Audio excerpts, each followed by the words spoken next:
Hi friends, मैं अजय आप लोगों का आदिशक्ति एकेडमी पे स्वागत करता हूं। फ्रेंड्स, आज ये हमारा पर्यावरण परिस्थितिकी के अंतर्गत पहला लेक्चर होगा, जिसमें हम लोग पढ़ेंगे पर्यावरण एवं उसके घटक। ये वीडियो हमारा खासकर यूपीएससी या स्टेट पीएससी के लिए जो तैयारी कर रहे हैं उनके लिए काफ़ी हेल्पफुल होगा। तो फ्रेंड्स, पर्यावरण एवं उसके घटक के अंतर्गत जो हम लोग पढ़ेंगे, फर्स्ट जो है पर्यावरण का जो है शाब्दिक अर्थ एवं परिभाषा हम लोग देखेंगे। नेक्स्ट उसके बाद हम लोग देखेंगे पर्यावरण की संरचना। तीसरा पॉइंट हम लोग देखेंगे जैविक पर्यावरण, उसके बाद भौतिक पर्यावरण। नेक्स्ट फिर हम लोग पढ़ेंगे वायुमंडल की संरचना। वायुमंडल की संरचना के बाद हम लोग पढ़ेंगे पर्यावरण की विशेषताएं। नेक्स्ट फिर जो है सांस्कृतिक पर्यावरण। नेक्स्ट पढ़ेंगे उसके बाद हम लोग पर्यावरणीय अध्ययन की आवश्यकता क्या है। उसके बाद हम लोग पढ़ेंगे पर्यावरणीय अध्ययन के उद्देश्य क्या है और पर्यावरण अध्ययन का महत्व क्या है। उसके बाद हम लोग पढ़ेंगे मानव पर्यावरण का संबंध क्या है, मानव पर पर्यावरणीय प्रभाव क्या क्या पड़ता है और पर्यावरण पर मानव का क्या क्या प्रभाव पड़ता है। मानव पर्यावरण संबंधों से संबंधित कुछ सिद्धांत हैं, वो चीज़ें हम लोग देखेंगे। तो फ्रेंड्स, बिना समय गंवाए हुए हम लोग शुरू करते हैं अपना वीडियो लेक्चर। फर्स्ट है विषय विस्तार, जो मैंने आप लोगों को पहले ही बता दिया। नेक्स्ट अब हम लोग चलेंगे पर्यावरण का शाब्दिक अर्थ। पर्यावरण का शाब्दिक अर्थ, फर्स्ट पॉइंट है पर्यावरण शब्द दो शब्दों परि यानी जिस परि का अर्थ होता है चारों ओर तथा आवरण का अर्थ घेरा से मिलकर बना है। यानी पर्यावरण शब्द जो है परि और आवरण शब्द से मिलकर बना है, जिसका शाब्दिक अर्थ होता है चारों ओर का घेरा या घिरा हुआ, अर्थात वह क्षेत्र जो किसी जीवधारी के चारों ओर विस्तृत है या घेरे हुए है, वही पर्यावरण कहलाता है। नेक्स्ट दूसरा पॉइंट इसके अंतर्गत जो है अंग्रेजी भाषा के इन्वायरमेंट शब्द की उत्पत्ति जो है वो इन्वेरियंट से हुई है, जिसका अर्थ भी आस पड़ोस को इंगित करता है। नेक्स्ट तीसरा पॉइंट जो हम लोग देखते हैं, पर्यावरण उन समस्त जैविक एवं अजैविक कारकों के समग्र प्रभाव का योग है। यानी पर्यावरण जो है उन समस्त जैविक और अजैविक कारक जो है उनके समग्र प्रभाव का योग है, जो सभी जीवों को प्रभावित करता है।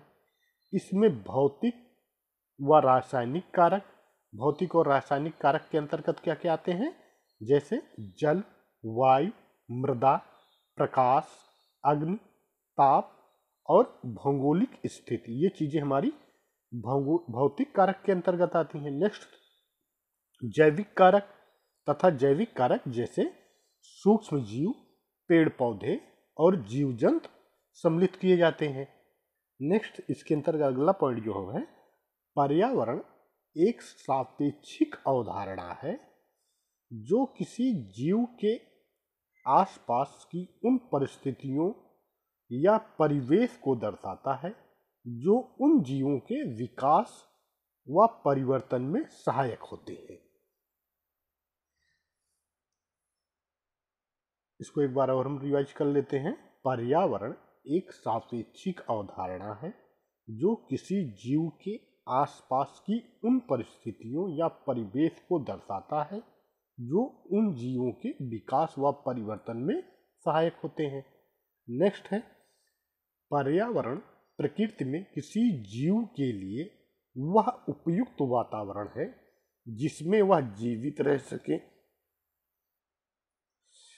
पर्यावरण प्रकृति में किसी जीव के लिए वह उपयुक्त वातावरण है जिसमें वह जीवित रह सके, विकास कर सके एवं अन्य जीवों के साथ पारस्परिक क्रियाएं एवं अंतर संबंध स्थापित कर सके, उसे पर्यावरण कहते हैं। नेक्स्ट है पर्यावरणीय परिस्थितियां एक स्थान से दूसरे स्थान पर बदलती रहती हैं। पर्यावरणीय परिस्थितियां जो हैं वो एक स्थान से दूसरे स्थान पर बदलती रहती हैं, एग्जाम्पल दिए हैं, जैसे पंजाब की पर्यावरणीय दशाएं जहां गेहूं के लिए उपयुक्त है, वहीं तमिलनाडु का कावेरी डेल्टा इसके लिए अनुपयुक्त है। और तमिलनाडु का कावेरी डेल्टा किसके लिए उपयुक्त है? चावल की खेती के लिए। नेक्स्ट हम लोग देखते हैं प्रमुख पर्यावरणविदों के विचार। फर्स्ट है होरोविटेज के अनुसार किसी जीवित तत्व के विकास चक्र को प्रभावित करने वाली समस्त बाह्य दशाओं को पर्यावरण कहते हैं। जो पर्यावरण की परिभाषा दी गई है वो होरोविटेज के अनुसार जो है वो किसी जीवित तत्व के विकास चक्र को प्रभावित करने वाली समस्त बाह्य दशाओं को पर्यावरण कहते हैं। पी गिजवर्ड के अनुसार जो है पर्यावरण की परिभाषा है, वह सब कुछ पर्यावरण है जो किसी वस्तु के घेरे हुए है तथा उसको प्रत्यक्ष रूप से प्रभावित करता है। नेक्स्ट है E.J. रॉस के अनुसार पर्यावरण की परिभाषा जो दी गई है, पर्यावरण एक बाह्य बल है जो हमें प्रभावित करता है। ये तीन परिभाषाएं प्रमुख तीन पर्यावरणविदों के अनुसार है। नेक्स्ट अब हम लोग देखते हैं पर्यावरण की परिभाषा पर्यावरण संरक्षण अधिनियम 1986 के अनुसार।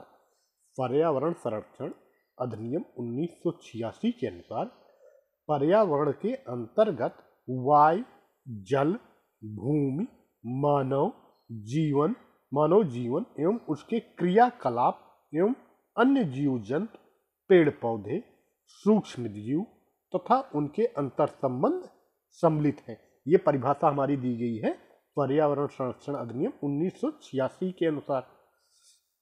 एक बार इसको रिवाइज कर लेते हैं हम लोग।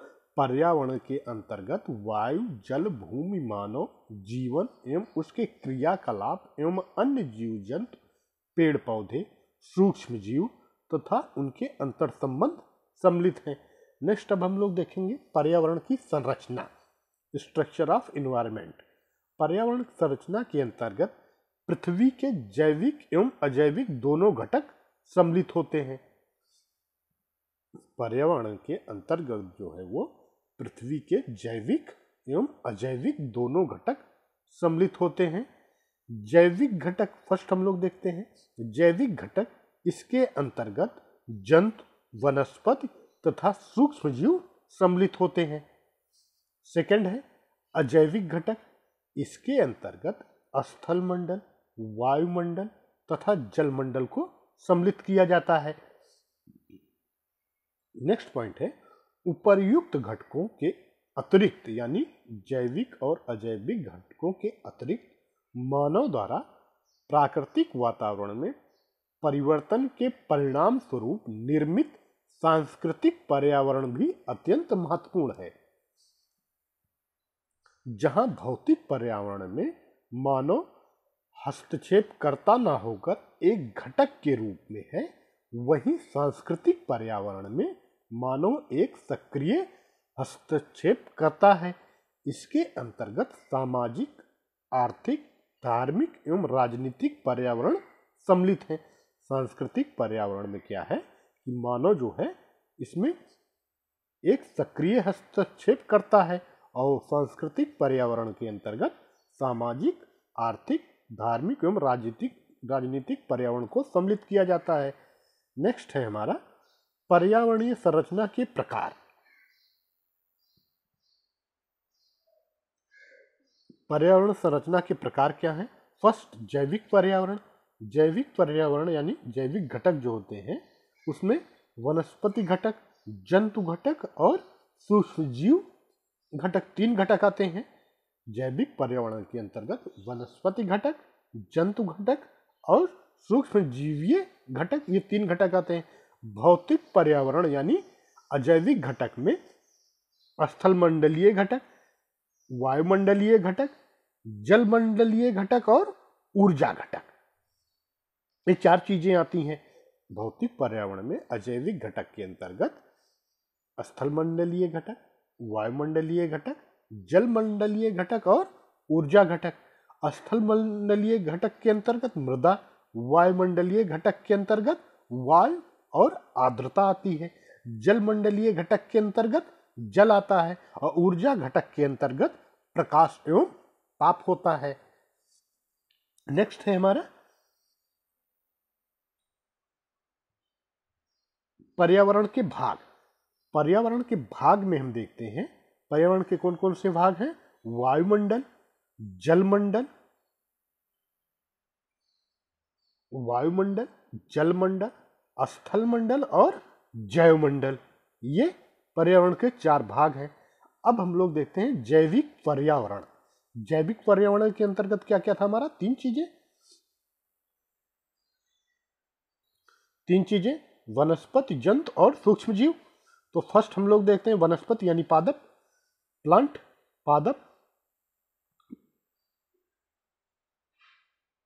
पादप पर्यावरण के महत्वपूर्ण घटक हैं। पादप पर्यावरण के महत्वपूर्ण घटक हैं। हरे पादप प्रकाश संश्लेषण के माध्यम से भोजन निर्माण करके तथा भूमि से विविध पोषक तत्वों को ग्रहण कर जैव मंडल में खाद्य श्रृंखला को ऊर्जा प्रवाहित करते हैं। यानी पर्यावरण में ऊर्जा का प्रमुख साधन जो प्रभावित करता है वो पादप है। पादप पर्यावरण के महत्वपूर्ण घटक हैं। हरे पादप प्रकाश संश्लेषण के माध्यम से भोजन निर्माण करके तथा भूमि से विविध पोषक तत्वों को ग्रहण कर जैव मंडल में खाद्य श्रृंखला को ऊर्जा प्रवाहित करते हैं। ये पर्यावरण के जैविक पदार्थों एवं पोषक तत्वों का चक्रण संभव बनाते हैं। और पादप जो है वो पर्यावरण के जैविक पदार्थों पोषक तत्वों के चक्रण को संभव बनाते हैं। अपना भोजन स्वयं निर्मित करने के कारण पादपों को जो है वो स्वपोषी कहा जाता है। पादप अपना भोजन स्वयं बनाते हैं इसलिए पादपों को स्वपोषी कहा जाता है। नेक्स्ट दूसरा जो था जीव यानी जंतु। जीव स्वपोषी एवं परपोषी दोनों प्रकार के होते हैं। जीव जो है वो स्वपोषी एवं परपोषी दोनों प्रकार के होते हैं, परंतु अधिकांशतः जो है वो जीव परपोषी होते हैं क्योंकि वे अपने भोजन हेतु अन्य पर्यावरणीय घटकों पर निर्भर रहते हैं। स्वपोषी जीव अपने भोजन का निर्माण स्वयं करते हैं, जैसे साइनोबैक्टीरिया जो है वो अपने भोजन का निर्माण स्वयं करता है। और पर्णहरित की साइनोबैक्टीरिया यानी ब्लू ग्रीन एल्गी। नेक्स्ट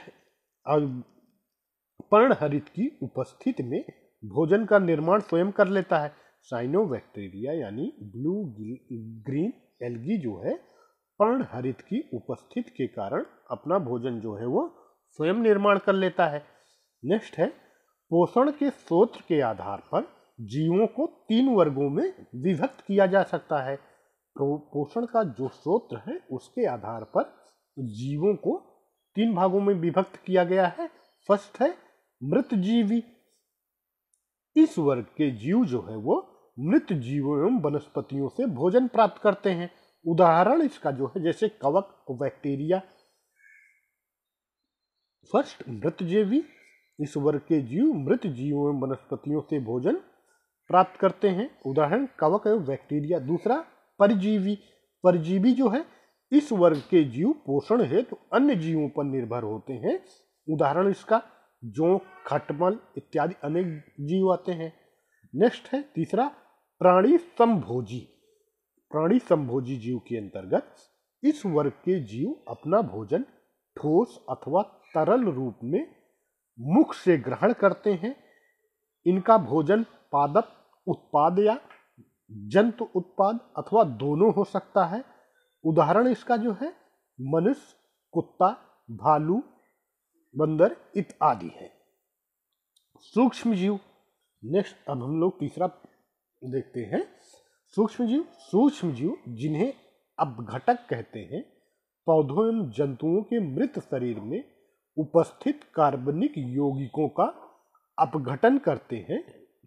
सूक्ष्म जीव जो है जिन्हें हम अपघटक कहते हैं ये पौधों एवं जंतुओं के मृत शरीर में उपस्थित कार्बनिक यौगिकों का अपघटन करते हैं तथा उन्हें सरल यौगिकों में विघटित कर अन्य जीवों एवं पौधों हेतु सुलभ बनाते हैं। सूक्ष्म जीवों में बैक्टीरिया तथा कवक सम्मिलित होते हैं। नेक्स्ट अब हम लोग देखेंगे भौतिक पर्यावरण। भौतिक पर्यावरण, जैविक पर्यावरण हम लोगों का कंप्लीट हो गया। दूसरा आता है हमारा भौतिक पर्यावरण। भौतिक पर्यावरण में भौतिक पर्यावरण के अंतर्गत स्थलमंडल, वायुमंडल, जलमंडल तथा ऊर्जा संगठन को सम्मिलित किया जाता है। हमारे चारों ओर का वातावरण वायु, प्रकाश, ताप, जल, मृदा आदि कारकों से निर्मित है। ये कारक जीवों की संरचना, जीवन चक्र, शरीर क्रिया विज्ञान तथा जीवों के व्यवहार को प्रभावित करते हैं। यानी भौतिक पर्यावरण के जो 4 घटक हैं, स्थल मंडल, वायुमंडल, जलमंडल तथा ऊर्जा संगठन, ये जो है मनुष्य के जीवन चक्र को या मनुष्य के जीवों के व्यवहार को प्रभावित करते हैं। फर्स्ट हम लोग देखते हैं स्थल मंडल यानी मृदा। मृदा स्थल मंडलीय उप संगठक है। यह भूप्रपर्टी का सबसे ऊपरी स्तर है जो खनिज एवं आंशिक रूप से अपघटित कार्बनिक पदार्थों से निर्मित होती है। और मृदा जो है वो खनिज एवं आंशिक रूप से अपघटित कार्बनिक पदार्थों से निर्मित होती है। मृदा का निर्माण पृथ्वी की मूल शैलों के अपक्षय, अपरदन एवं पदार्थों के निक्षेपण के द्वारा होता है। मृदा का निर्माण जो है पृथ्वी की मूल शैलों के अपक्षय, अपरदन एवं पदार्थों के निक्षेपण के द्वारा होता है। नेक्स्ट पॉइंट, मृदा में ह्यूमस एवं अन्य कार्बनिक पदार्थों तथा सूक्ष्म पदार्थों की मात्रा जो है वो मृदा की उर्वरता एवं पादप अनुकूलन हेतु आवश्यक अंतःक्रियाएं संपन्न कराती है। मृदा में जो है ह्यूमस एवं अन्य कार्बनिक पदार्थों तथा सूक्ष्म पदार्थों की मात्रा जो है वो मृदा की उर्वरता एवं पादप अनुकूलन हेतु आवश्यक अंतःक्रियाएं संपन्न कराती है। नेक्स्ट दूसरा हम लोग जो देखते हैं वायुमंडल।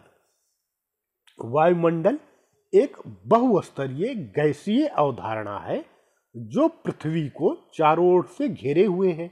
वायुमंडल जो है एक बहुस्तरीय गैसीय अवधारणा है, यानी वायुमंडल में बहुत से स्तर में गैसें जो पाई जाती हैं जो पृथ्वी को चारों ओर से घेरे हुए हैं, इससे जीवमंडल के सभी जीवधारियों के अस्तित्व के लिए आवश्यक गैस, ऊष्मा, जल आदि प्राप्त होता है।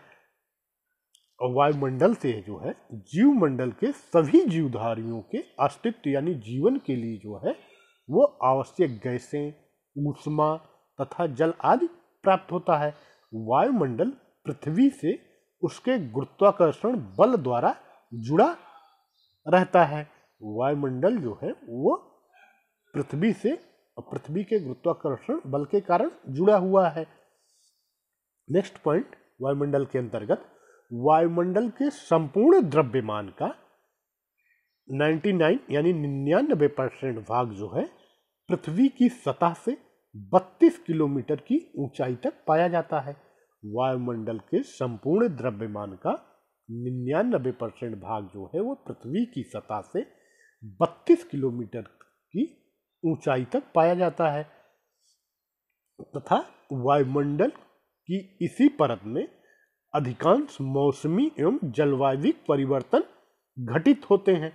यानी वायुमंडल का जो संपूर्ण द्रव्यमान 99% का द्रव्यमान है वो 32 किलोमीटर में पाया जाता है और लगभग वायुमंडल की जितनी भी मौसमी दशाएं होती हैं वो सारी दशाएं इसी 32 किलोमीटर के अंदर ही घटित होती हैं। नेक्स्ट, वायुमंडल विभिन्न गैसों का मिश्रण है। वायुमंडल जो है विभिन्न गैसों का मिश्रण है जिनका संगठन वायुमंडल के निचले स्तरों में अपेक्षाकृत एक समान रहता है। वायुमंडल के निचले स्तरों में अपेक्षाकृत एक समान रहता है। शुद्ध एवं शुष्क वायु में नाइट्रोजन जो है वो 78%, ऑक्सीजन 21%, आर्गन 0.9%, कार्बन डाइऑक्साइड 0.03% तथा हाइड्रोजन, हीलियम व ओजोन भी अल्प मात्रा में विद्यमान रहती हैं। उपर्युक्त गैसों के अतिरिक्त जो है कुछ अन्य गैसें भी होती हैं जो पेड़ पौधों के अपघटन से वातावरण में निर्मुक्त होती हैं, जैसे सल्फर डाइऑक्साइड यानी SO2, नाइट्रोजन के ऑक्साइड NOx और अमोनिया, मीथेन आदि इत्यादि गैसें हैं। वायु पौधों के रंध्रों को खोले रहने में सहायता करती है।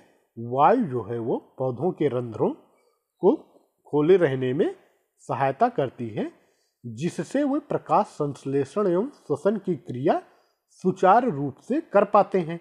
वातावरण में विभिन्न गैसों का चक्रण जो है वो वायुमंडल के कारण ही संभव होता है। इन गैसों के अतिरिक्त विभिन्न जल स्रोतों के वाष्पीकरण एवं पेड़ पौधों के वाष्पोत्सर्जन से वायुमंडल की निचली परत में जलवाष्प भी पाई जाती है। वायु में धूल, पराग आदि के ठोस कण भी पाए जाते हैं।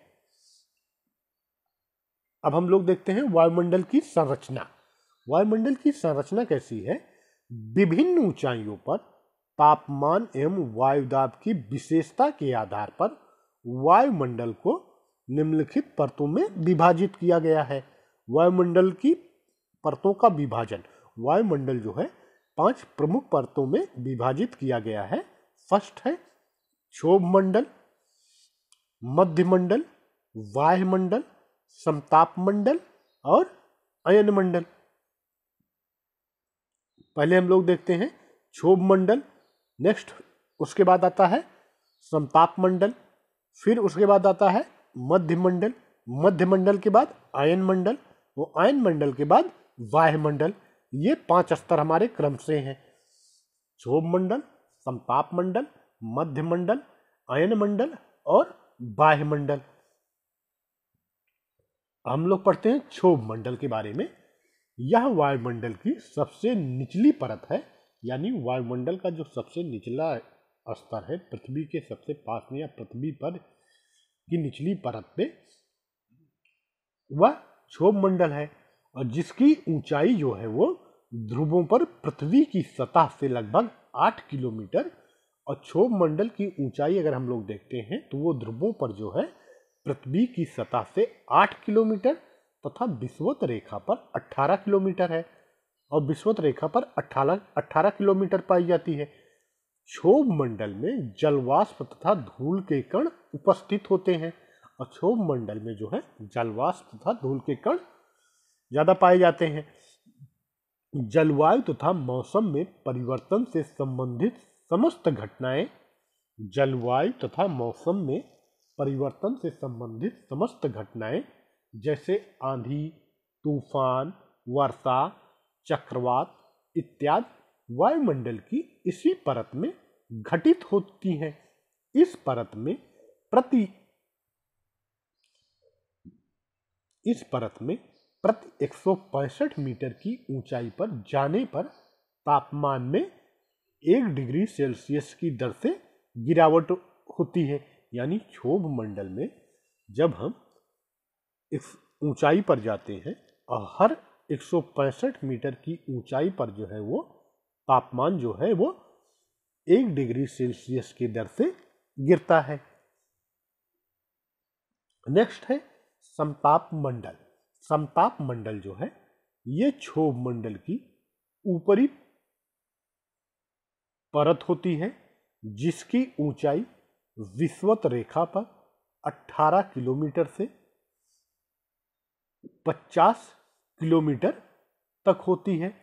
इस परत में ओजोन परत उपस्थित होती है जो सूर्य से आने वाली परावैंगनी किरणों के दुष्प्रभाव से पृथ्वी की सुरक्षा करती है। फ्रेंड्स, यह चैप्टर हम लोग जो पढ़ रहे हैं ये पर्यावरण परिस्थितिकी के अंतर्गत पढ़ रहे हैं।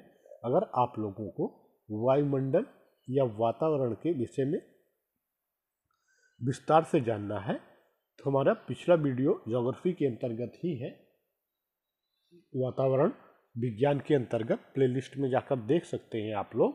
वहाँ पर इन चीज़ों के बारे में विस्तार से बताया गया है।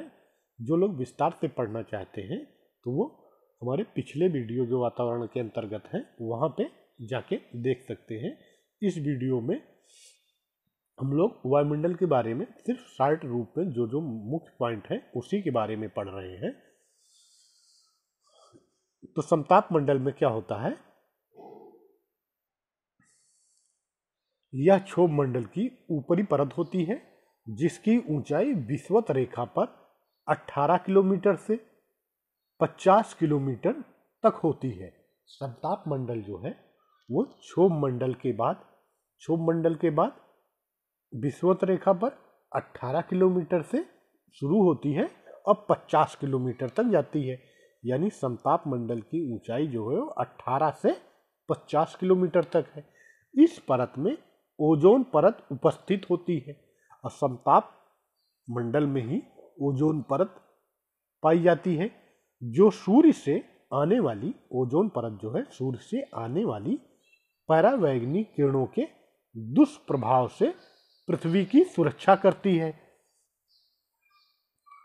ओजोन परत की अधिकता के कारण इस मंडल में ऊपर की ओर जाने पर तापमान में वृद्धि होती है।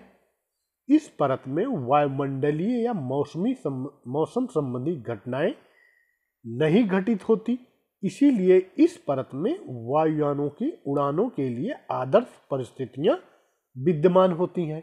नेक्स्ट, तीसरा है मध्य मंडल।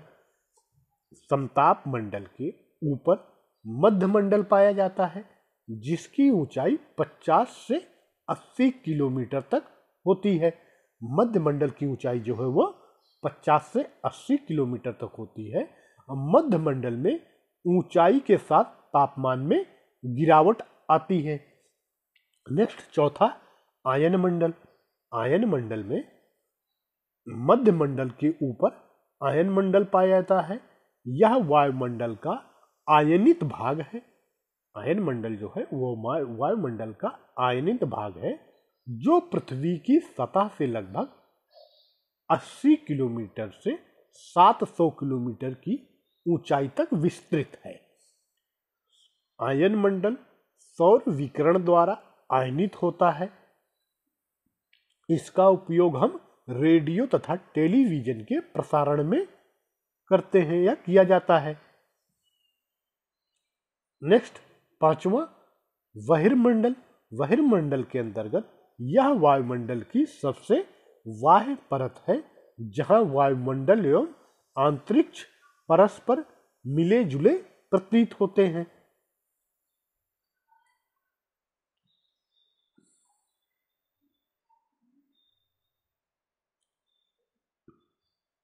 यह फिगर दिया है वायुमंडल की संरचना का। तो हम लोग देखते हैं सबसे नीचे पृथ्वी की सतह, पृथ्वी की सतह के बाद क्षोभ मंडल, और क्षोभ मंडल में बिजली का चमकना, वर्षा, मेघ का गरजना इत्यादि घटनाएं जो हैं वो क्षोभ मंडल में होती हैं।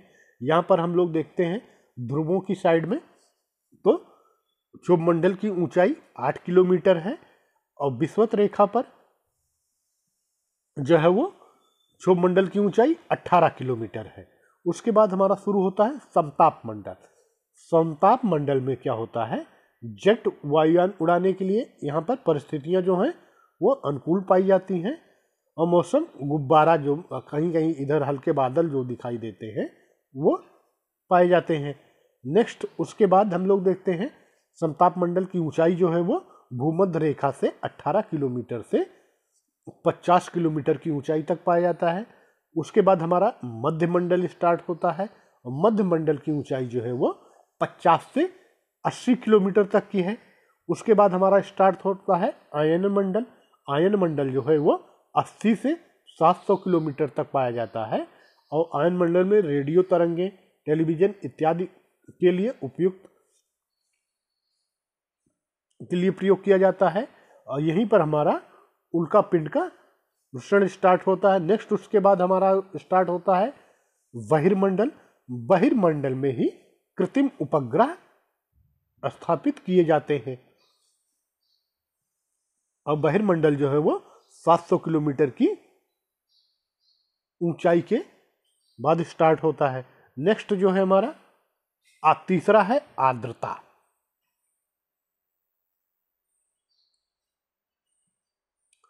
अब हम लोग जानते हैं आर्द्रता के बारे में। वायु में उपस्थित जलवाष्प की मात्रा को आर्द्रता एवं वायुमंडलीय नमी कहते हैं। वायु में उपस्थित जलवाष्प की मात्रा को जो है वो आर्द्रता अथवा वायुमंडलीय नमी कहते हैं।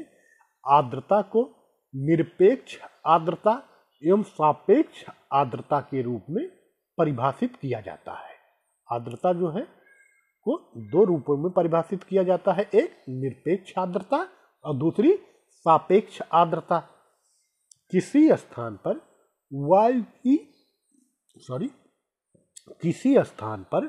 वायु की प्रति इकाई में उपस्थित जलवाष्प की मात्रा निरपेक्ष आर्द्रता कहलाती है। निरपेक्ष आर्द्रता की परिभाषा है किसी स्थान पर वायु की प्रति इकाई में उपस्थित जलवाष्प की मात्रा जो है वो निरपेक्ष आर्द्रता है, जबकि किसी ताप व दाब पर वायु आर्द्रता सामर्थ्य जबकि किसी ताप व दाब पर वायु के आर्द्रता सामर्थ्य यानी नमी धारण करने की जो क्षमता होती है तथा वायु में उपस्थित आर्द्रता के अनुपात को सापेक्षिक आर्द्रता कहते हैं। सापेक्षिक आर्द्रता का जलवायु पर महत्वपूर्ण प्रभाव होता है, क्योंकि वाष्पीकरण की मात्रा, संघनन, वर्षा की संभावना एवं मौसम के शुष्क एवं नम होने में यह महत्वपूर्ण कारक होता है। इसके साथ ही पादप एवं प्राणियों की उपलब्धता एवं वितरण के निर्धारण में भी इसकी महत्वपूर्ण भूमिका होती है। नेक्स्ट चौथा हम लोग देखते हैं जल। पृथ्वी पर प्राकृतिक रूप से पाया जाने वाला एकमात्र अकार्बनिक तरल पदार्थ जो है वो जल है।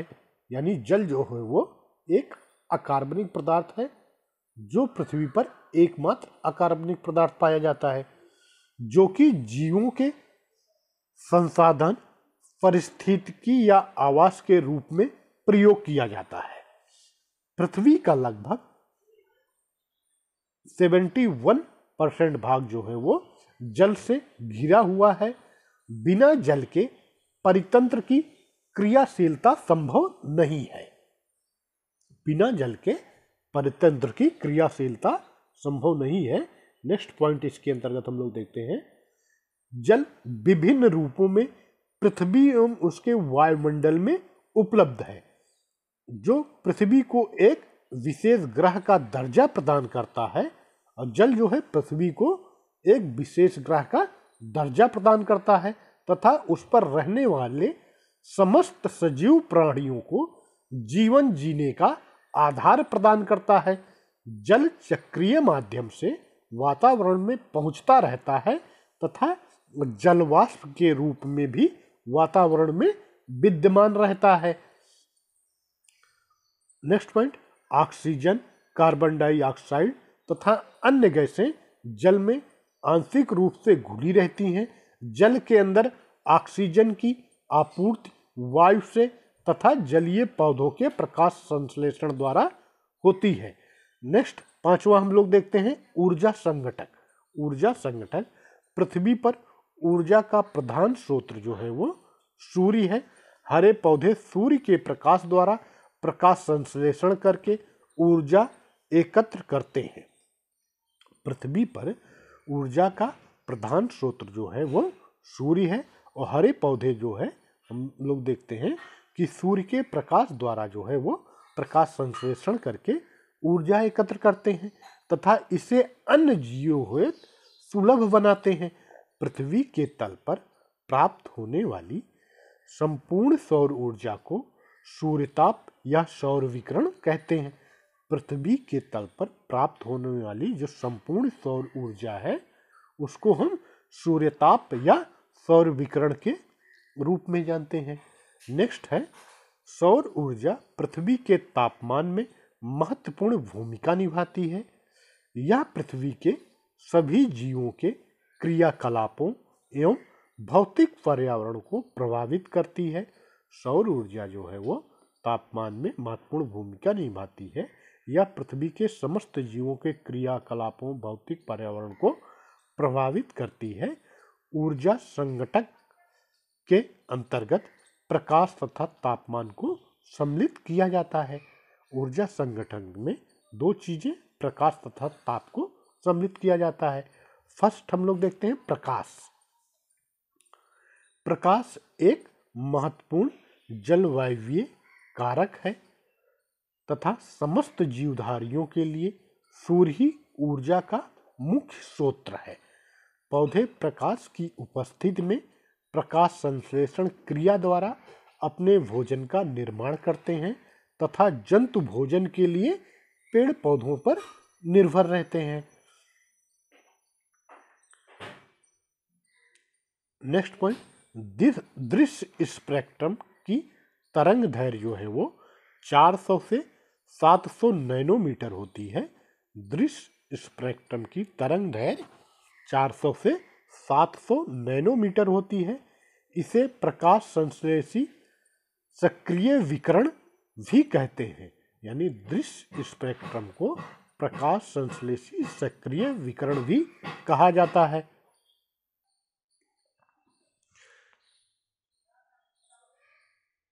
दृश्य प्रकाश में ही प्रकाश संश्लेषण की क्रिया संभव हो पाती है, यानी प्रकाश संश्लेषण की जो क्रिया होती है वो दृश्य प्रकाश में ही संभव होती है।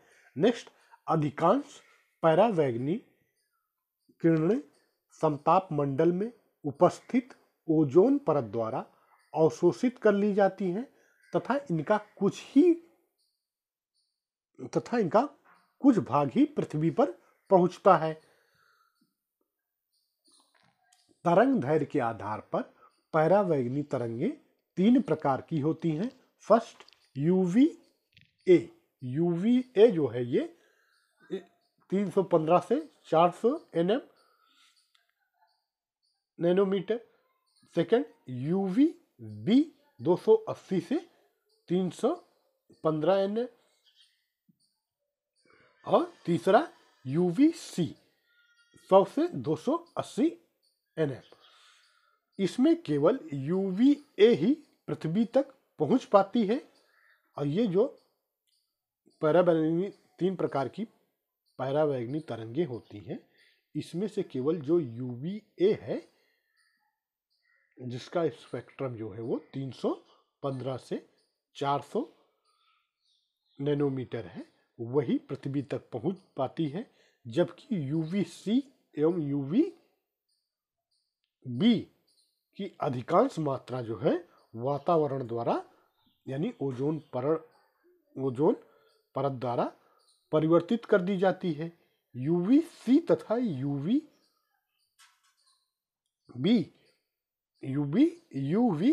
जो है विकिरणों का सभी जीवों पर अत्यधिक घातक प्रभाव पड़ता है। तो जो ये लास्ट हमारा दो यूवीबी है और यूवीसी है, इनका जो है जीवों पर अत्यधिक घातक प्रभाव पड़ता है। और इनका नेक्स्ट हमारा प्रकाश का प्रभाव। अब प्रकाश का प्रभाव हम लोग देखते हैं। तो प्रकाश का प्रभाव किस पर पड़ता है? फर्स्ट पादपों पर और दूसरा जंतुओं पर। तो फर्स्ट हम लोग देखते हैं प्रकाश का जो प्रभाव है वो पादपों पर किस प्रकार पड़ता है। प्रकाश के गुण, मात्रा तथा अवधि का प्रभाव पौधों पर पड़ता है। प्रकाश का गुण, मात्रा तथा अवधि का प्रभाव पौधों पर पड़ता है। नीले रंग के प्रकाश में प्रकाश संश्लेषण की क्रिया कम तथा लाल रंग के में अधिक होती है। प्रकाश द्वारा ही पौधों में वाष्पोत्सर्जन गति, वृद्धि, प्रजनन में पुष्पन, बीजन एवं अंकुरण इत्यादि आता है, आदि क्रियाएं संपन्न होती हैं। यानी प्रकाश के द्वारा ही वाष्पोत्सर्जन, गति, वृद्धि और प्रजनन इत्यादि क्रियाएं जो पौधों में होती हैं वो प्रकाश के द्वारा ही संपन्न होती हैं। पोषण एवं फलन को प्रकाश की अवधि नियंत्रित करती है। पोषण एवं फलन को जो है वो प्रकाश की अवधि नियंत्रित करती है। पौधों में प्रकाश की दिशा की ओर प्रकाश अनुवर्त गतियां होती हैं। प्रकाश पौधों में वृद्धिकारक हार्मोन्स जो हम ऑक्सिन के नाम से जानते हैं के उत्पादन को नियंत्रित करता है। प्रकाश जो है वो पौधों में वृद्धि कारक जो हार्मोन्स ऑक्सिन पाया जाता है उसके उत्पादन को जो है नियंत्रित करता है, जिसके परिणाम स्वरूप पौधों की लंबाई, आकार एवं आकृति में परिवर्तन होता है।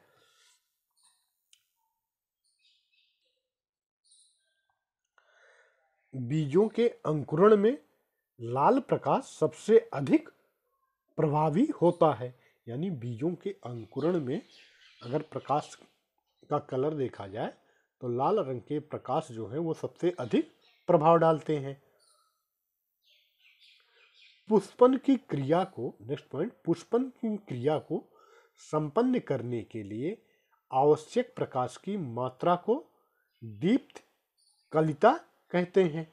पुष्पन की क्रिया को संपन्न करने वाली आवश्यक प्रकाश की मात्रा को जो है वो दीप्ति कलिका कहते हैं।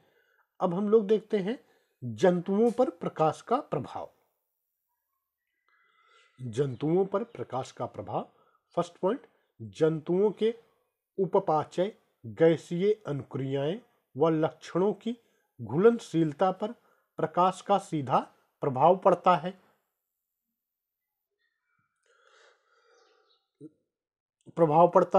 प्रकाश की तीव्रता बढ़ने पर विभिन्न एंजाइमों की क्रिया तथा लवणों की घुलनशीलता बढ़ जाती है।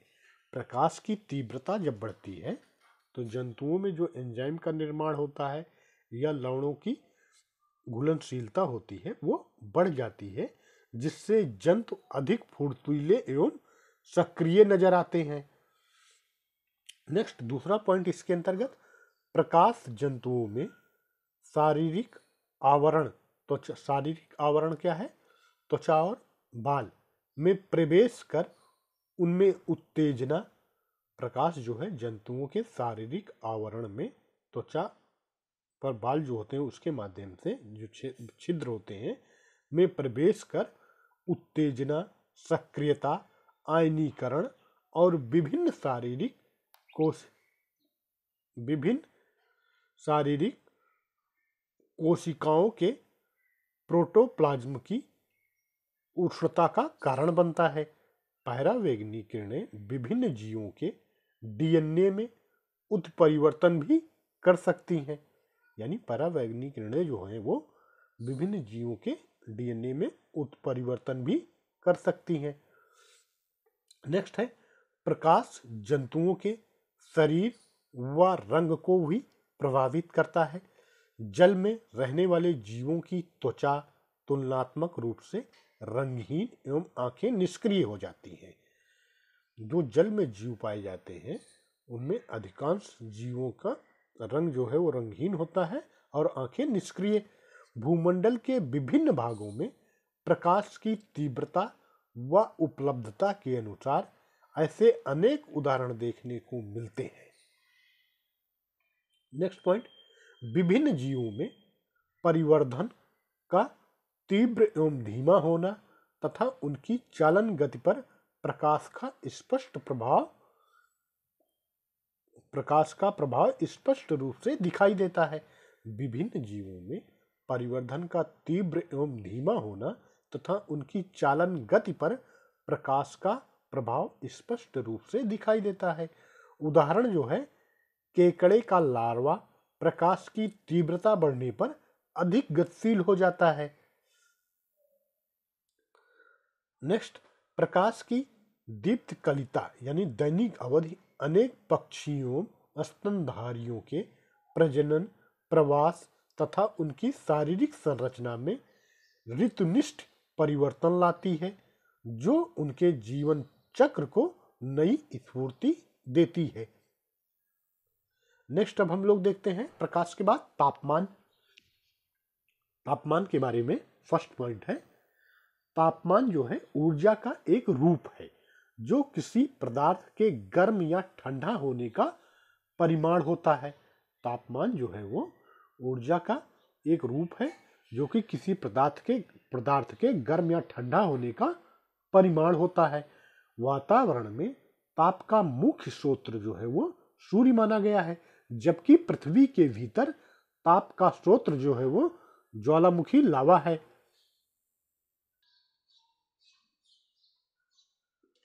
ज्वालामुखी लावा है। नेक्स्ट पॉइंट, अक्षांश, स्थलाकृति, ऊंचाई, वनस्पति तथा ढाल आदि भौगोलिक कारक तापमान को प्रभावित करते हैं। अक्षांश, स्थलाकृति, ऊंचाई, वनस्पति तथा ढाल आदि जो है वो भौगोलिक कारक जो होते हैं वो तापमान को प्रभावित करते हैं। पृथ्वी की सतह से ऊर्ध्वाधर तापमान प्रवणता ताप ह्रास दर कहलाती है। पृथ्वी की सतह से ऊर्ध्वाधर तापमान प्रवणता ताप ह्रास दर जो है वो कहलाती है, जो कि औसत प्रति 1000 मीटर पर 6.5 डिग्री सेल्सियस है, यानी 165 मीटर पर 1 डिग्री सेल्सियस है। जीवों पर तापमान का प्रभाव। अब हम लोग देखते हैं जीवों पर तापमान का क्या प्रभाव पड़ता है। न्यूनतम तापमान पर पौधों की उपापचय क्रियाएं प्रारंभ हो जाती हैं, किंतु उच्चतम तापमान पर ये क्रियाएं अपनी अधिकतम गति के साथ घटित होती हैं, जो पौधों के विकास के लिए लाभकारी होती हैं। प्रकाश संश्लेषण हेतु सर्वोत्तम तापमान 30 से 45 डिग्री सेल्सियस है, क्योंकि तापमान बढ़ने पर श्वसन दर जो है वो बढ़ती है, परंतु एक निश्चित तापमान के पश्चात यह घटने लगती है। इस पॉइंट को एक बार और हम लोग रिवाइज कर लेते हैं। न्यूनतम तापमान पर पौधों की उपापचय क्रियाएं प्रारंभ तो हो जाती हैं, किंतु उच्चतम तापमान पर ये क्रियाएं अपनी अधिकतम गति के साथ घटित होती हैं, जो पौधों के विकास के लिए लाभकारी होती हैं। प्रकाश संश्लेषण हेतु जो है वो सर्वोत्तम तापमान 30 डिग्री सेल्सियस से 45 डिग्री सेल्सियस माना गया है, क्योंकि तापमान बढ़ने पर जो है वो श्वसन दर बढ़ती है, लेकिन इसकी भी एक सीमा है, परंतु एक निश्चित तापमान के पश्चात यह घटने लगती है। नेक्स्ट दूसरा पॉइंट जो है, प्राणियों में प्रजनन, प्रवासन, भ्रूणीय परिवर्धन, प्राणियों में प्रजनन, प्रवासन, भ्रूणीय परिवर्धन तथा अन्य क्रियाएं तापमान व तापमान के अन्य अजैविक कारकों जैसे तापमान के अन्य अजैविक कारक कौन कौन से हैं? आर्द्रता, वायु वाष्पीकरण आदि के साथ होने वाली अंतः क्रियाओं के कारण प्रत्यक्ष व परोक्ष रूप से प्रभावित होती है। तापमान, नेक्स्ट पॉइंट, तापमान की सहनशीलता के आधार पर प्राणियों को 2 वर्गों में विभाजित किया जाता है। तापमान की सहनशीलता के आधार पर जो जीव जंतु हैं यानी प्राणी हैं, उनको 2 भागों में विभाजित किया जाता है। फर्स्ट, फर्स्ट पृथुतापी, दूसरा तनुतापी। पृथुतापी प्राणी वातावरणीय तापक्रम के सॉरी पृथुतापी प्राणी जो है वो वातावरणीय तापक्रम के बृहद पारस को सहन कर सकते हैं। और इसमें जो है जैसे मनुष्य, व्हेल आदि। इसके विपरीत तनुतापी प्राणी तापक्रम के कम पारस को सहन करने में सक्षम होते हैं, जैसे सरीसृप, प्रवाल आदि। अब हम लोग देखते हैं पर्यावरण की विशेषताएं। पर्यावरण की प्रमुख विशेषताएं। फर्स्ट अन्योन्यश्रिता, दूसरा सीमित क्षमता और तीसरा जटिल संबंध। पर्यावरण की 3 विशेषताएं हैं, अन्योन्यश्रिता, सीमित क्षमता और जटिल संबंध। अन्योन्यश्रितता में परस्पर निर्भरता के कारण किसी जीव का अस्तित्व अन्य असंख्य जीवों के अस्तित्व पर निर्भर करता है। परस्पर एक दूसरे पर निर्भर होने के कारण जीव का अस्तित्व जो है वो अन्य असंख्य जीवों के अस्तित्व पर निर्भर करता है, जो परस्पर आश्रित एवं अंतर संबंधी होते हैं। और जो है परस्पर एक दूसरे पर आश्रित एवं अंतर संबंधित होते हैं। वस्तुतः इस दृष्टि से मानव भी स्वतंत्र नहीं है। यदि पेड़ पौधे, मृदा, सूक्ष्म जीव आदि अपना कार्य बंद कर दें तो मानव सहित विभिन्न जीवों का समाप्त होना निश्चित है। जैसे ही पादप द्वारा ऑक्सीजन उत्पन्न करना, सूक्ष्म जीवों द्वारा विभिन्न पोषक तत्वों का अपघटन एवं स्थिरीकरण करना अगर बंद कर दिया जाए तो जीवन चक्र जो है वो समाप्त हो जाएगा। इसी प्रकार उपभोक्ता में 3 श्रेणी है। प्रथम, द्वितीय एवं तृतीय का न होना भी उत्पादकों के अस्तित्व को अस्थायी कर देगा। परिणाम स्वरूप जैव विविधता में ह्रास होगा तथा पोषक तत्वों के संतुलन की स्थिति उत्पन्न हो जाएगी। नेक्स्ट, खाद्य श्रृंखला, खाद्य जाल एवं विभिन्न पोषक चक्र एवं परितंत्रतों की उपस्थित पर्यावरण के अन्योन्यश्रितता सिद्धांत के प्रत्यक्ष उदाहरण है। और इस प्रकार मानव एवं पर्यावरण भी परस्पर अन्योन्यश्रित है। दूसरा है सीमित क्षमता।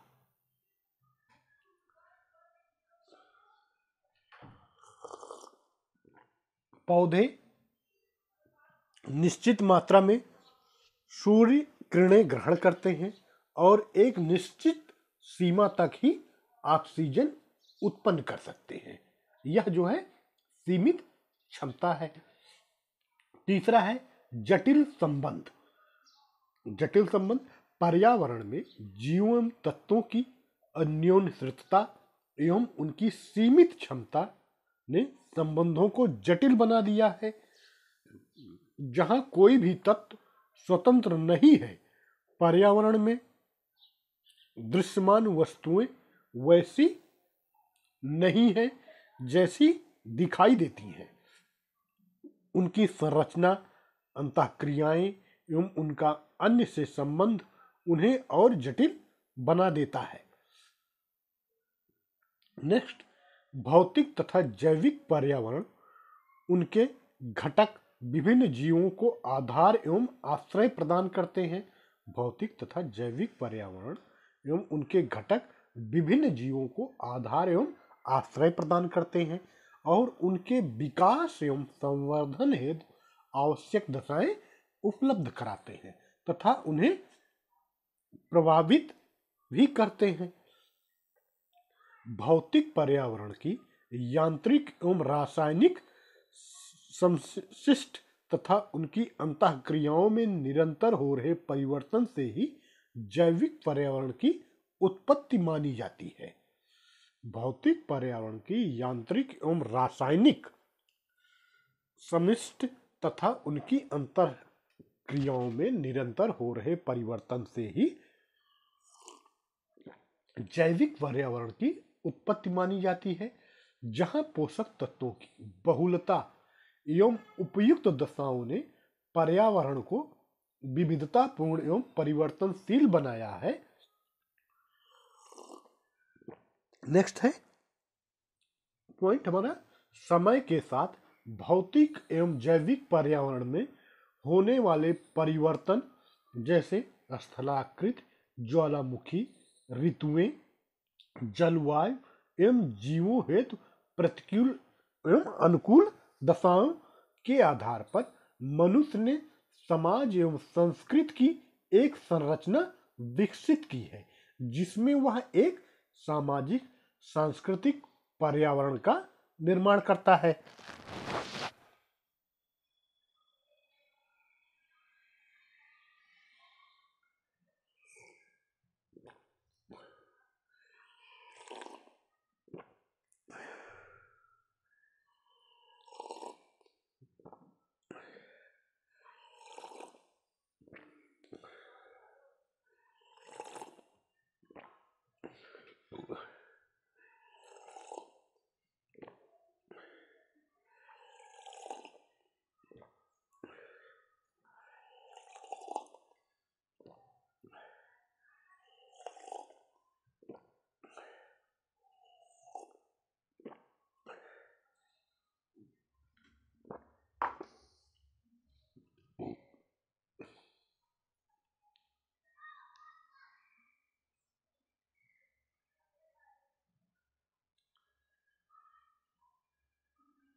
नेक्स्ट हम लोग देखते हैं सांस्कृतिक पर्यावरण।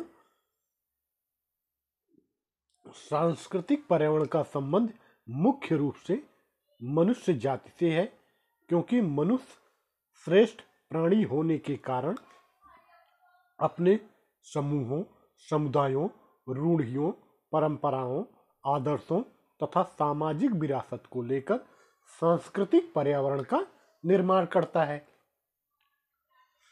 सांस्कृतिक पर्यावरण को विविध वर्ग हैं जो निम्नलिखित हैं। नंबर 1, सामाजिक पर्यावरण। सामाजिक विरासत, धर्म, प्रथा, संस्कार, कला एवं साहित्य आदि मिलकर सामाजिक पर्यावरण का निर्माण करते हैं। सामाजिक विरासत, धर्म, प्रथा, संस्कार, कला एवं साहित्य आदि ये मिलकर जो है वो सामाजिक पर्यावरण का निर्माण करते हैं। दूसरा है हमारा आर्थिक पर्यावरण। आर्थिक पर्यावरण के अंतर्गत मनुष्य स्वविवेक एवं प्रौद्योगिकी के द्वारा भौतिक प्राकृतिक पर्यावरण से भौमिक पदार्थों को प्राप्त करता है तथा उनका उपयोग करने के लिए संवर्धन करता है। इस प्रकार वह एक आर्थिक पर्यावरण का सृजन करता है। मनुष्य स्वविवेक और प्रौद्योगिकी के द्वारा भौतिक प्राकृतिक पर्यावरण से भौमिक पदार्थों को प्राप्त करता है तथा उनका उपयोग करने के लिए संवर्धन करता है। इस प्रकार वह एक आर्थिक पर्यावरण का सृजन करता है। तीसरा है प्रौद्योगिकी पर्यावरण। प्रौद्योगिकी पर्यावरण में प्राकृतिक पर्यावरण का वह भाग जिस पर मानव ने विज्ञान की सहायता से नियंत्रण स्थापित कर लिया है, प्रौद्योगिकी पर्यावरण कहलाता है। इसमें मनुष्य प्रविधि एवं यंत्रों की सहायता से नियंत्रण व संशोधन करता है। चौथा है राजनीतिक पर्यावरण। राजनीतिक पर्यावरण भौमिक पर्यावरण पर नियंत्रण स्थापित करने के साथ साथ मानव पर नियंत्रण स्थापित कर पाने तथा उन पर अपना आधिपत्य स्थापित करने की मानव की प्रबल इच्छाओं ने राजनीतिक पर्यावरण को जन्म दिया है।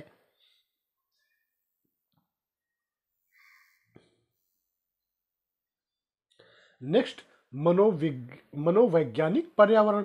मनोवैज्ञानिक पर्यावरण मानव की मानसिक परिस्थितियां जैसे बुद्धि, रुचि, प्रेरणा, चिंतन, विचार आदि जो है वो व्यवहारात्मकता, आदतें उसके मनोवैज्ञानिक पर्यावरण को निर्मित करती हैं। दो व्यक्ति एक साथ खड़े होकर अलग अलग मनोवैज्ञानिक पर्यावरण में खड़े हो सकते हैं। अब हम लोग देखते हैं पर्यावरणीय अध्ययन की आवश्यकता क्या है। पर्यावरणीय अध्ययन की आवश्यकता, जीवों एवं पर्यावरण में अन्योन्यश्रित संबंध पाया जाता है। इस संबंध में दो दृष्टिकोण हैं। एक, जीव एवं पर्यावरण दोनों को प्रकृति की अभिन्न इकाई माना जाता है। एक, जीव यानी मनुष्य एवं पर्यावरण दोनों को जो है प्रकृति की अभिन्न इकाई माना जाता है, जबकि दूसरा, आधुनिक परिप्रेक्ष्य में मनुष्य को पर्यावरण से पृथक मानता है, जो तकनीकी एवं विज्ञान के व्यापक प्रयोग से अपनी प्राकृतिक दशाओं में अत्यधिक बदलाव लाने में समर्थ है। संसाधन न्यूनीकरण। फर्स्ट हम लोग देखते हैं संसाधन पर्यावरण का मानव पर प्रभाव में पर्यावरण अध्ययन की आवश्यकता। संसाधन न्यूनीकरण, इसके अंतर्गत मनुष्य द्वारा अपने आर्थिक लाभ एवं आवश्यकताओं की पूर्ति हेतु प्राकृतिक संसाधनों का तीव्रता से किए जा रहे दोहन को शामिल किया जाता है। संसाधन न्यूनीकरण में के अंतर्गत मनुष्य द्वारा अपने आर्थिक लाभ एवं आवश्यकताओं की पूर्ति हेतु प्राकृतिक संसाधनों का तीव्रता से किए जा रहे दोहन को शामिल किया जाता है, क्योंकि संसाधनों का प्राकृतिक रूप से पुनर्भरण जो है उस गति से नहीं हो पा रहा है जिससे संसाधनों की निरंतर कमी होती जा रही है। दूसरा है संसाधन क्षरण के लिए जनसंख्या का दबाव, तीव्र वृद्धि दर और लोगों का उपभोग प्रतिरूप अत्यधिक उत्तरदायी है, क्योंकि इनकी भोजन, पानी, आवास व अन्य आवश्यकताओं में निरंतर वृद्धि हो रही है। साथ ही तेजी से बढ़ती तकनीक एवं वैज्ञानिक ज्ञान के कारण मनुष्य का प्रकृति में हस्तक्षेप भी बढ़ रहा है और संसाधन अवनयन के साथ प्रदूषण में भी वृद्धि हो रही है। इसके लिए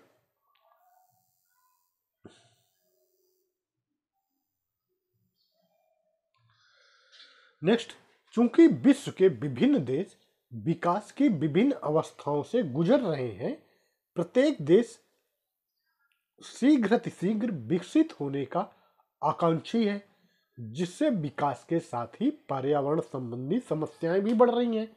विश्व की आबादी के एक बड़े भाग को आज भी स्वच्छ जल व पर्याप्त भोजन की उपलब्धता नहीं है। इसके लिए भी हमें पर्यावरण को जानने की आवश्यकता होती है। नेक्स्ट है, ये देखते हैं हम लोग, सर्वप्रथम सन 1972 में जो है वो स्टॉकहोम में संयुक्त राष्ट्र संघ द्वारा आयोजित सम्मेलन में पर्यावरण अध्ययन पर बल दिया गया तथा 5 जून को विश्व पर्यावरण दिवस के रूप में मनाने का लक्ष्य रखा गया। वर्ष 1974 से प्रतिवर्ष पर्यावरण दिवस, विश्व पर्यावरण दिवस 5 जून को मनाया जा रहा है। नेक्स्ट हम लोग देखते हैं, यूनेस्को के अनुसार जन साधारण में पर्यावरण संबंधी जागरूकता, ज्ञान, दृष्टिकोण एवं क्षमता विकसित की जानी चाहिए तथा उनकी पर्यावरण संबंधी समस्याओं को सुलझाने में भागीदारी होनी चाहिए। नेक्स्ट पॉइंट, पर्यावरण का संपूर्णता से अध्ययन उसके प्राकृतिक, कृत्रिम, तकनीक, सामाजिक, आर्थिक, राजनीतिक, सांस्कृतिक, ऐतिहासिक, नैतिक, सौंदर्यात्मक आदि पहलुओं पर विचार करके किया जाना चाहिए, जिससे पर्यावरण को बचाया जा सके। नेक्स्ट अब हम लोग देखते हैं पर्यावरण के उद्देश्य। संयुक्त राष्ट्र पर्यावरण कार्यक्रम यानी यूएनईपी तथा यूनेस्को ने संयुक्त रूप से सर्वप्रथम वर्ष 1975 में एक अंतरराष्ट्रीय पर्यावरण अध्ययन कार्यक्रम प्रारंभ किया, जिसके उद्देश्य वर्ष 1975 के बेलग्रेड चार्टर के रूप में सामने आए। बेलग्रेड चार्टर के रूप में 1975 में सामने आए। तो अब हम लोग देखते हैं बेलग्रेड चार्टर क्या था। बेलग्रेड चार्टर में प्रमुखता 4 बातें थी। पर्यावरण की दशा का मूल्यांकन करना, दूसरा पर्यावरण के लिए लक्ष्य का निर्धारण करना, तीसरा पर्यावरणीय शिक्षा के लिए पाठ्यक्रम निर्धारित करना और चौथा पर्यावरणीय अध्ययन को उद्देश्य परक बनाना। कालांतर में पर्यावरणीय अध्ययन के कुछ अन्य सर्वमान्य उद्देश्यों का विकास हुआ है जो निम्नवत है। फर्स्ट है पर्यावरण समस्या समाधान एवं मूल्य निराधरण करना, दूसरा है पर्यावरण से अन्य विषयों को जोड़ना, तीसरा है पर्यावरण संरक्षण एवं पर्यावरण सुधार हेतु जन जागरूकता एवं जन सहभागिता बढ़ाना, चौथा है पर्यावरण अनुकूल तकनीक के विकास को प्रोत्साहित करना, पांचवा है पर्यावरणीय क्षति को रोकने के प्रति एक दृष्टिकोण पैदा करना, छठा है प्रकृति के साथ सद्भाव प्राप्त करने का प्रयास करना, सता है पर्यावरणीय शिक्षा का संस्थानीयकरण एवं पर्यावरण प्रबंधन हेतु प्रयास करना, आठवां है पर्यावरणीय मुद्दों पर अंतर्राष्ट्रीय सहयोग का प्रयत्न करना। अब हम लोग देखते हैं पर्यावरणीय अध्ययन का महत्व। पर्यावरणीय अध्ययन का महत्व क्या है? पर्यावरणीय अध्ययन के अंतर्गत पर्यावरण संबंधी समस्याओं व परिवर्तनों पर ध्यान दिया जाता है तथा समाज में जन जागरूकता के माध्यम से उनके प्रभाव को कम करने का प्रयास किया जाता है। पर्यावरण विज्ञान के अंतर्गत पर्यावरण के भौतिक व जैविक कारकों को हो रही क्षति को रोकने तथा सुरक्षित व स्वस्थ वातावरण बनाए रखने की वैज्ञानिक पद्धति का अध्ययन किया जाता है। पर्यावरण अभियांत्रिकी में प्रदूषण का मापन एवं उसको न्यूनतम रखने की तकनीकों का अध्ययन किया जाता है। पर्यावरण को समझने हेतु कृषि, खनन, अभियांत्रिकी, वानिकी, विधि, समाजशास्त्र, सूक्ष्म जीव विज्ञान तथा अर्थशास्त्र के अध्ययन की आवश्यकता होती है। इस तरह प्रत्येक विषय के विशेषज्ञ को भी पर्यावरण की जानकारी होनी चाहिए, जिससे पर्यावरण संरक्षण के प्रत्येक पहलू पर विचार हो सके। व्यवहारिक रूप से पर्यावरणीय अध्ययन के अन्य महत्व क्या है, हम लोग देखते हैं। फर्स्ट है जैव विविधता के संरक्षण हेतु आधुनिक पर्यावरणीय अवधारणाओं को स्पष्ट करने हेतु। दूसरा महत्व जो है वो जीवन को अधिक संधारणीय बनाने हेतु। तीसरा क्या है प्राकृतिक संसाधनों का अधिक कुशलतापूर्वक उपयोग करने हेतु। चौथा क्या है विभिन्न प्राकृतिक दशाओं में जीवों के व्यवहार के अध्ययन हेतु। पांचवा क्या है आबादी एवं समुदाय में जीवों के मध्य अंतर संबंधों के अध्ययन हेतु। छठा क्या है स्थानीय, राष्ट्रीय और अंतरराष्ट्रीय स्तर पर पर्यावरणीय मुद्दों और समस्याओं के विषय में लोगों को जागरूक व शिक्षित करने हेतु। और सतत विकास के बोध हेतु। अब हम लोग देखते हैं मानव पर्यावरण संबंध। मानव और पर्यावरण के मध्य अन्योन्श्रित संबंध है। इसके अंतर्गत एक दूसरे से पृथक सत्ता की संकल्पना करना असंभव है। सभी जीवों का अस्तित्व उनके चारों ओर के पर्यावरण पर निर्भर करता है। पर्यावरणीय जीवों को आधार ही नहीं प्रदान करता, पर्यावरण जीवों को आधार ही नहीं प्रदान करता, वरन उनकी विभिन्न क्रियाओं को पूर्ण करने के लिए एक माध्यम का भी कार्य करता है। आरंभिक मानव अपने जीवन निर्वाह के लिए पर्यावरण पर निर्भर था। मानव जब और अधिक सभ्य होता गया, तब अपने जीवन को आरामदायक बनाने के लिए पर्यावरण का उपयोग करने लगा। आरंभ में आदि मानव की भौतिक पर्यावरण की कार्यात्मकता में दो प्रकार की भूमिका थी, ग्राही एवं दाता के रूप में। अर्थात मानव भौतिक पर्यावरण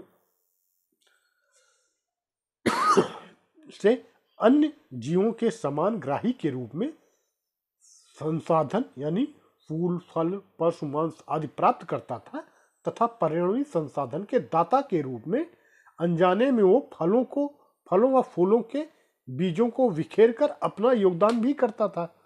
इसी प्रकार संस्कृति के विकास के प्रथम चरण में मानव भौतिक पर्यावरण के अन्य कारकों के समान एक कारक मात्र था, परंतु जैसे जैसे समाज एवं संस्कृति के विकास के साथ उसकी बुद्धि, कौशल एवं प्रौद्योगिकी विकसित हुई, वैसे वैसे उसके संबंध भी उत्तरोत्तर परिवर्तित होता गया।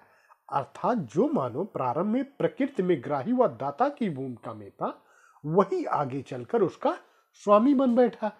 प्रागैतिहासिक काल में वर्तमान काल तक मानव एवं पर्यावरण के मध्य बदले संबंधों को निम्नलिखित 4 चरणों में विभाजित किया गया है। फर्स्ट, आखेट एवं भोजन संग्रह काल।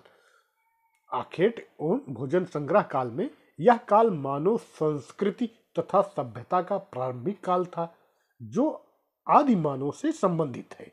इस काल में मानव प्राकृतिक पर्यावरण का एक अभिन्न भाग तथा घटक था। दूसरा, पशुपालन एवं पशुचारण काल। समय के साथ साथ मनुष्य ने पशुओं को पालना भी सीख लिया, जिसके साथ ही आवास निर्माण, चारा प्रबंधन हेतु पर्यावरण का प्रयोग भी शुरू हुआ। समय के साथ साथ मनुष्यों तथा पालतू पशुओं की संख्या में वृद्धि होती गई, जिसके कारण पर्यावरण के प्राकृतिक संसाधनों का उपयोग भी बढ़ता गया, परंतु इसका प्राकृतिक पर्यावरण पर कोई विशेष बुरा प्रभाव नहीं पड़ा था, क्योंकि पालतू पशु तथा मनुष्य की संख्या अब भी सीमित थी। अतः मानव के क्रियाकलापों द्वारा पर्यावरण पर पड़ने वाले प्रभावों को प्राकृतिक पर्यावरण तंत्र या प्राकृतिक पारिस्थितिकी तंत्र अपने अंदर आत्मसात करने में सक्षम थी। कृषि काल में पौधों को भोजन के लिए प्रयोग मानव द्वारा प्राकृतिक पर्यावरण के जैविक संगठन पर विजय प्राप्त करने का महत्वपूर्ण प्रयास माना जाता है। इस प्रकार मनुष्य पर्यावरण के प्राकृतिक संसाधनों को अपने अनुकूल बनाने में समर्थ हो गया, परंतु प्रकृति अब भी सर्वोपरि थी। तीसरा है विज्ञान एवं प्रौद्योगिकी के विकास का काल। पौधों से भोजन प्राप्त करने एवं जानवरों के शिकार हेतु आदिमानव ने औजारों का निर्माण प्रारंभ किया। मानव द्वारा बनाए गए औजार नवपाषाण युग के परिचालक थे।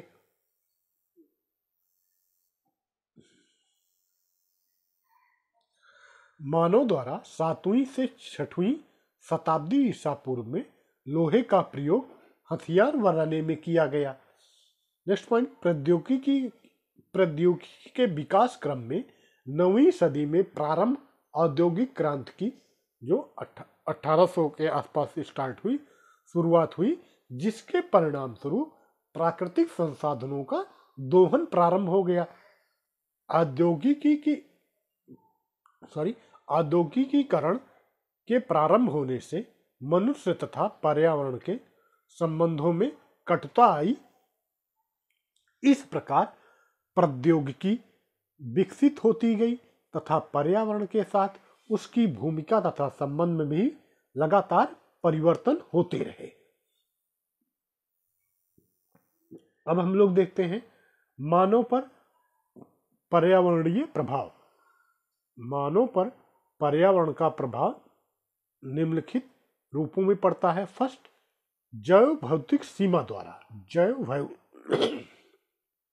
भौतिक सीमा द्वारा जलवायु के कारक पशु, मनुष्य तथा पादप प्रजातियां आदि पर व्यापक एवं विशिष्ट प्रभाव डालते हैं।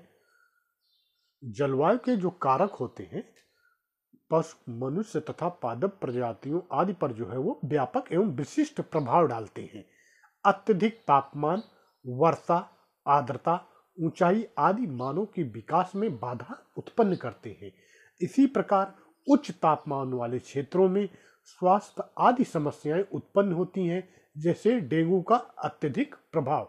ये हमारा फर्स्ट पॉइंट था, जैविक भौतिक सीमाओं द्वारा। दूसरा जो है मानव व्यवहार पर नियंत्रण द्वारा। पर्यावरण के भौतिक जलवायविक घटकों का प्रभाव मानव के चिंतन, मनन, परंपराओं, आचार व्यवहार एवं संस्कृति पर भी पड़ता है। विविध प्रकार के पर्यावरणीय प्रकोप तथा चरम घटनाएं जैसे बाढ़, सूखा, भूकंप, अग्निकांड, सुनामी, भूस्खलन, मेघ प्रस्फुटन आदि व्यक्ति के मानसिक, सामाजिक एवं आर्थिक स्थिति को दुष्प्रभावित करते हैं। तो ये चीज जो है मानव व्यवहार पर नियंत्रण द्वारा स्थापित होती है। तीसरा है संसाधनों की उपलब्धता द्वारा।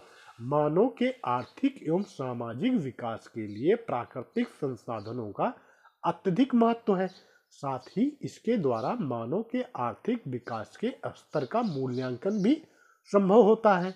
उदाहरण के लिए जल संसाधनों की उपलब्धता किसी क्षेत्र में जनघनत्व, कृषि, पेयजल की आपूर्ति आदि को प्रभावित करती है। इसी प्रकार प्राकृतिक संसाधनों की संभाव्यता एवं उपलब्धता से विविध राष्ट्रों के मध्य संबंधों का निर्धारण भी होता है। अब हम लोग देखेंगे, अभी तक हम लोगों ने देखा पर्यावरण का मानव पर प्रभाव। अब मानवीय प्रभाव पर्यावरण पर क्या पड़ता है वो चीज हम लोग देखते हैं।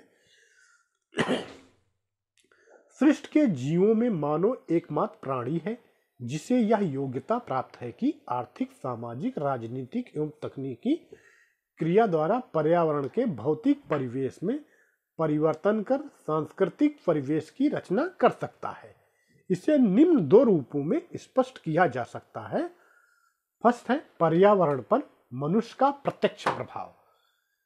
पर्यावरण पर मनुष्य का प्रत्यक्ष प्रभाव के अंतर्गत हम लोग देखते हैं फर्स्ट पॉइंट, यह सुनियोजित एवं संकल्पित होते हैं, क्योंकि किसी भी क्षेत्र में आर्थिक विकास के लिए भौतिक पर्यावरण को परिवर्तित या रूपांतरित करने के लिए चलाए जाने वाले किसी भी कार्यक्रम से उत्पन्न होने वाले परिणामों से मनुष्य अवगत रहता है। प्रारंभ में जब मनुष्य ने पत्थरों और धातुओं से आग का प्रयोग करके उपकरण बनाने में प्रारंभ किए, तब पर्यावरण पर उसके प्रभाव का प्रथम बार अनुभव किया जाने लगा। अपने उपकरणों से वह पेड़ों को काटने में समर्थ हो गया और जानवरों के शिकार तथा मछली पकड़ने में अन्य जंतुओं पर उसका प्रभुत्व स्थापित हो गया। परंतु इन सबके कारण भी पर्यावरण पर उसका प्रभाव नगण्य ही था।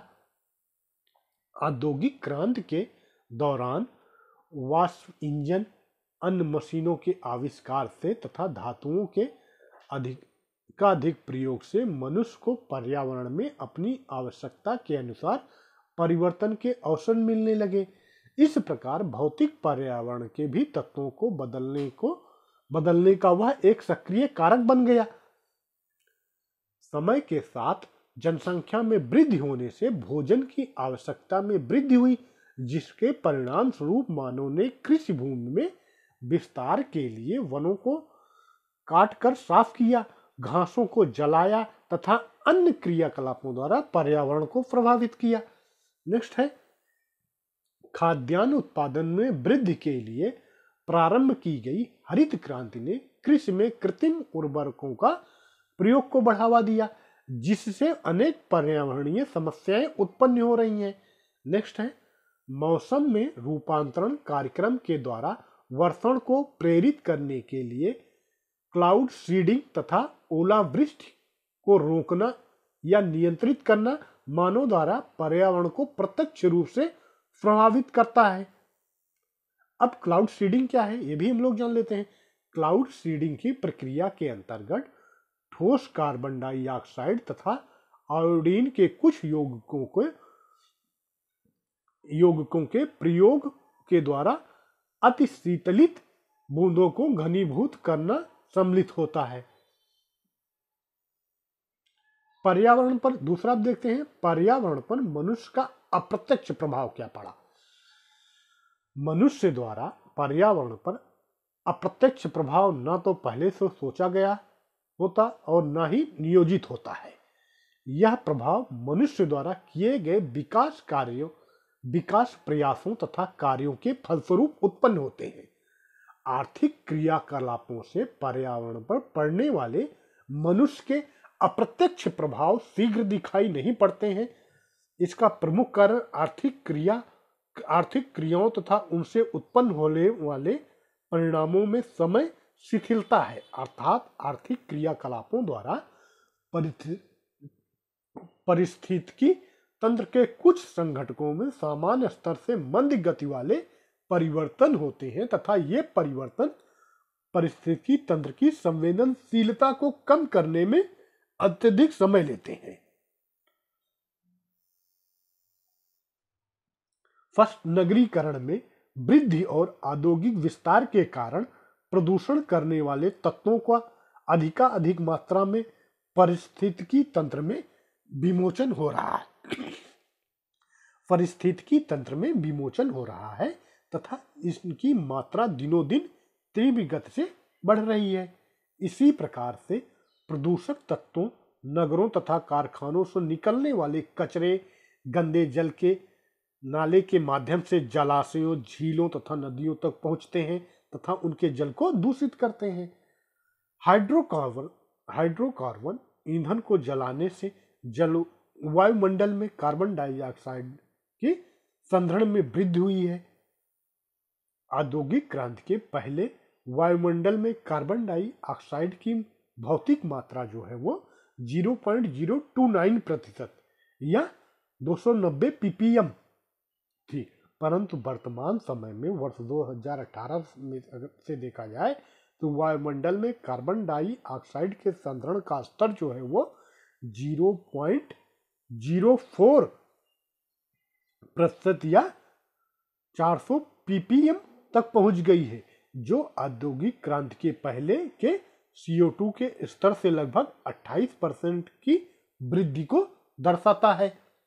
नेक्स्ट पॉइंट, वायुमंडल में कार्बन डाइऑक्साइड के अधिक संग्रहण होने से वायुमंडल में ऊष्मा संतुलन में परिवर्तन हो सकता है, क्योंकि CO2 जो है पार्थिव विकिरण का अवशोषण करके वायुमंडल तथा पृथ्वी की सतह को गर्म करती है।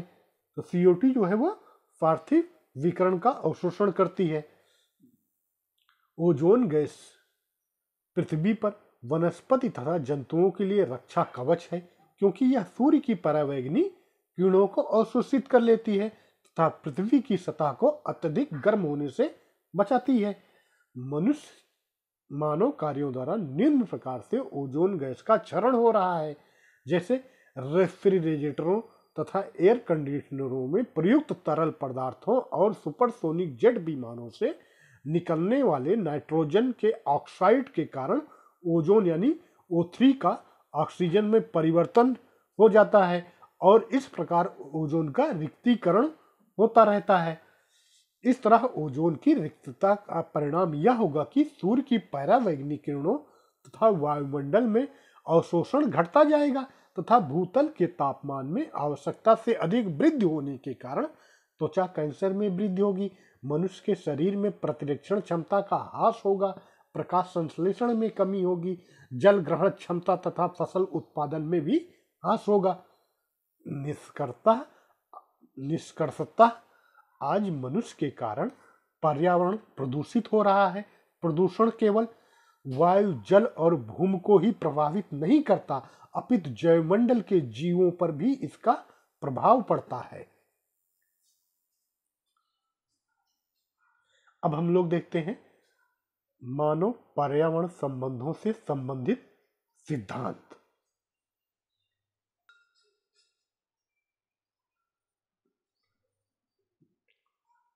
मानव पर्यावरण संबंध से संबंधित सिद्धांत। फर्स्ट है नियतवाद सिद्धांत। नियतिवाद सिद्धांत हम्बोल्ट एवं रिटर ने दिया था। संभववाद सिद्धांत विड्लाडी विलास ने दिया था। नव नियतवाद सिद्धांत ग्रिफिथ, टेलर एवं OH स्टेप ने दिया था। कृतिवाद मानवीय दृष्टिकोण और पारिस्थितिकी दृष्टिकोण। तो नियतिवाद सिद्धांत में मानव को पर्यावरण का ही एक घटक मानता है। नियतिवाद सिद्धांत जो है वो मानव को पर्यावरण का एक घटक मानता है जो प्रकृति पर पूर्णतः निर्भर है। असंभववाद मानव को पर्यावरण के सक्रिय तत्व के रूप में प्रस्तुत करता है जो कि पर्यावरण को जानने एवं समझने में सक्षम है। मानव चाहे तो पर्यावरणीय दशाओं में अपनी इच्छा एवं आवश्यकता अनुसार परिवर्तन कर सकता है, यह संभववाद में है। और नव नियतवादी सिद्धांत रुको और जाओ पर आधारित विचारधारा है जिसका मत पर्यावरण के एक पक्षीय दोहन से ऊपर उठकर पर्यावरण को जानने, समझने, तत्पश्चात विकास की नीतियों की ओर जाने का विचार है। वस्तुतः नव नियतवाद शाश्वत विकास से संबंधित है। कृतिवाद जो है मानव की स्वतंत्र एवं स्वच्छंद इच्छा शक्ति तथा एक सीमा तक ही पर्यावरण परिवर्तन की बात करता है। मानवीय दृष्टिकोण पर्यावरण परिवर्तन के सर्वोत्तम एवं आदर्श संबंधों की बात करता है। और पारिस्थितिकी दृष्टिकोण जो है वो मानव को परितंत्र का एक घटक मानता है तथा उसके पर्यावरणीय संबंधों को इस दृष्टिकोण के अंतर्गत समाहित करता है। तो फ्रेंड्स, आज यह हमारा फर्स्ट चैप्टर जो कि था हमारा पर्यावरण एवं उसके घटक पूरा होता है। नेक्स्ट हमारा अगला चैप्टर जो होगा वह पारिस्थितिकी एवं परितंत्र होगा। तो फ्रेंड्स, अगर यह वीडियो आप लोगों को अच्छा लगा हो तो please like, subscribe and share और साथ में मुझे भी मोटिवेट करें। Okay, thank you so much.